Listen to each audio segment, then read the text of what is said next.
Alright. Looks like we got 324 and 325. Trig lecture, 324 and 325. The student will find the measure of an indicated angle or the length of an indicated side given right triangle, so we're talking about right triangles again. Right triangle ABC, where angle C is the right angle. C is the right angle. Okay, so this is basically a review of stuff we've done in the past. We're coming up on tests and whatnot, so reviewing is good for us. So here we go, onward through the fog. I can be given two possibilities. We'll be given a figure, and this one we're not given a figure. This is a described triangle. This is a triangle with the figure. Find the measure of the indicated angle, round to the nearest tenth. Okay, so I'm looking at this. C is my right angle. I have a right triangle, so I can use sine, cosine, tangent to find whatever it is I'm looking for. And this is the indicated angle. They call it theta. They could have said in words up here, find angle A. They could have indicated it that way, but they indicated it with this. They could have indicated it with a little star here or a question mark. They chose a theta. So there we go. Let's take a look at how I would do this if I were me. Find the measure of this angle.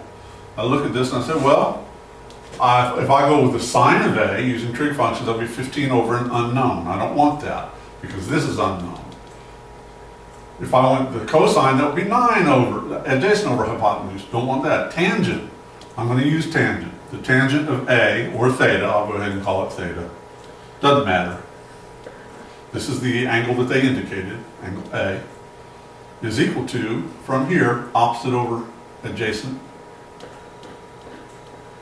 I'm going to take the inverse tangent of both sides. That will give me theta is equal to the inverse tangent of 15 over 9. And theta will be approximately, I'm going to round that to the nearest tenth with my handy dandy pocket brain.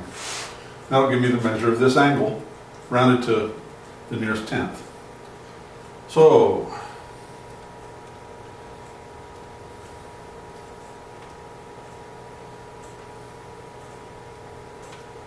I've got 59.0 rounded to the nearest tenth.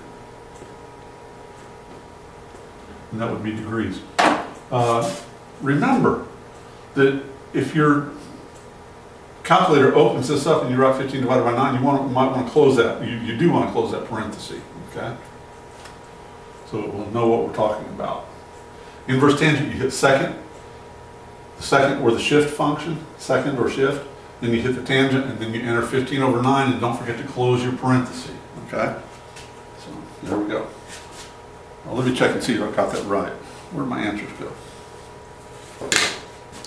59.0, yay! Let's look at this one.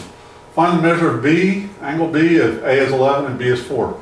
When I run into a situation like that where my triangle is described and I'm told in my instructions that it's a right triangle, which I am, I just sketch a generic right triangle. I pay no attention to scale whatsoever.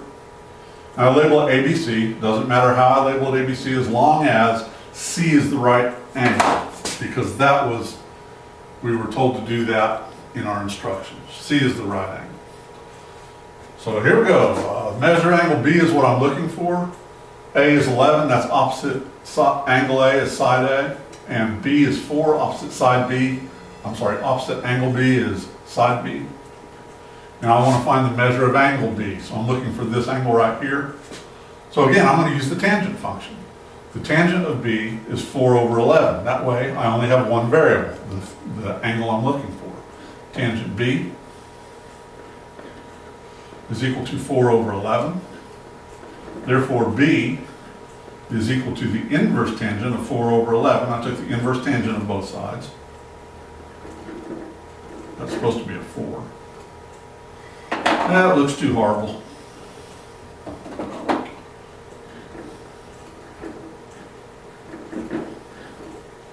And we evaluate that with our calculator and round it to the nearest tenth. And hopefully I haven't made a mistake. Take the inverse tangent of 4 over 11. I get 19.98, that'll round to I get 20.0 rounded to the nearest tenth. 20.0 degrees.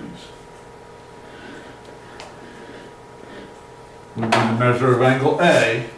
If this is a right triangle and the sides are 4 and 11, that angle would have to be about 20 degrees. Round to the nearest tenth. And that is what the answer key says. Oh, yay! We've done this before. Should be somewhat familiar. Little review. It's good for your mathematical thinking. Let's take a look at another one. Find the length of the indicated side. Here we were looking for angles. Find the measure of the indicated angle. Now we're looking for sides. So here we go. Round to the nearest tenth again. Here's the side we're looking for. I would normally just call this a B, but the computer called it X to indicate this is the side we're looking for. So I went ahead and wrote it that way. What am I looking at? I want to find X. I'm given that this is 40, so I could write an equation that the tangent of 40 is 11 over X. If I tried for instance, the cosine of 40 would be X over some unknown, adjacent over the hypotenuse. So that would give me two unknowns, but I don't want that. So I'm going to go with the tangent. I'm going to say the tangent of 40 is opposite over adjacent.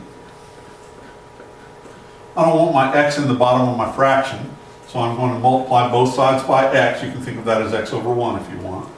That gives me X tangent 40 degrees is equal to 11. And then I divide both sides by the tangent of 40.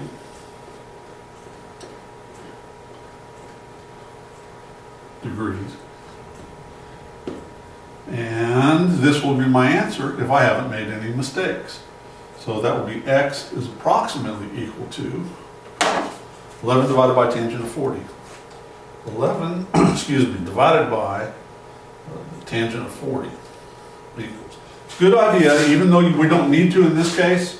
When you're dividing by something, it's a good idea to tell your calculator that the whole thing is being divided into 11. In this case, we really don't need that, but it's a good idea to get into. I got 13.1 approximately. Let's see if that's right. Yay!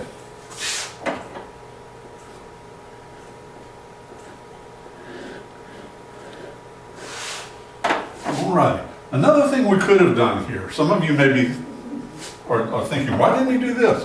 If this is 40 and this is 90, this one has to be 50.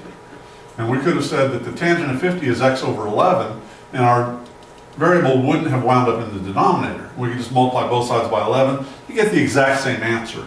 So you could do it that way as well. If you saw that and you said, that's what I would do, that's as good a way as any. And in fact, it's a little quicker. Okay, so let's see here. I'm finding C. In this case, my triangle is described. And I know that it's an ABC right triangle, and C is the 90-degree angle. So I'm going to draw a generic right triangle. I'm not paying any attention to scale, except the right angle has got to be C. I'll call this A and B, and then I'll label these according to what I've drawn here. So let's see, the measure of angle B is 38.7 degrees. Side A is 16 units. Here's angle A, so side A is opposite that. And I want to find C. So here's what I'm looking for, little c. So here we go. I'm going to say, well, if this is 38.7, I could easily find this one. It'd be 16 over c, which gives me the c in the denominator. I could take the cosine of this one, which is adjacent over hypotenuse, which still gives me the c in the denominator. So my c is going to wind up in the denominator no matter what, just using regular trig functions. So I'll just stick with this angle. I will say that the cosine of 38.7, because if it's sine, it's my unknown over unknown, don't want that. Tangent is unknown over 16, but this is not the one I'm looking for.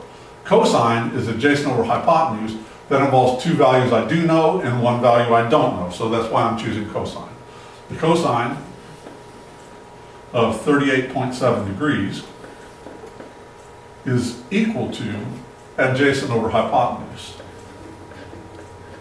That's supposed to be a smaller, that almost looks like angle C. I'm going to make it a little bit smaller. Okay. I don't want the variable in the denominator, so I'm going to multiply both sides by C. You can think of it as C over 1 if you want, and these will cancel. That yields C cosine 38.7 is equal to 16. And I want to solve this for C, so I'm going to divide both sides now by the cosine of 38.7 degrees. So here we go. That causes these to cancel. And over here we do the same thing just to stay in balance. That gives me C is equal to exactly 16 divided by the cosine of 38.7 degrees. Let's scroll a little bit. And I put this in my calculator. Try not to mess it up, and hopefully I've got the right answer. C is approximately equal to, whatever this is, 16 divided by cosine 38.7 equals 20.5-ish, if I haven't made a mistake. I'm afraid to look. I didn't make any mistakes above. If we're going to make one, it'd probably be right now. And that is units, whatever the unit of measure is. Let's see if I got that right. 20.5. Yay! So there we go. Should seem somewhat familiar. We've done it. We'll just take a little walk, another little walk down memory lane. Dealing with right triangles. Sometimes you'll be given a figure. Sometimes you'll be given a description of the triangle. And you just draw a generic triangle. Make sure you label, in this case C, is the 90-degree angle. They'll tell you in the description or in the instructions. Do your trig. You can do this. Here's what we just did.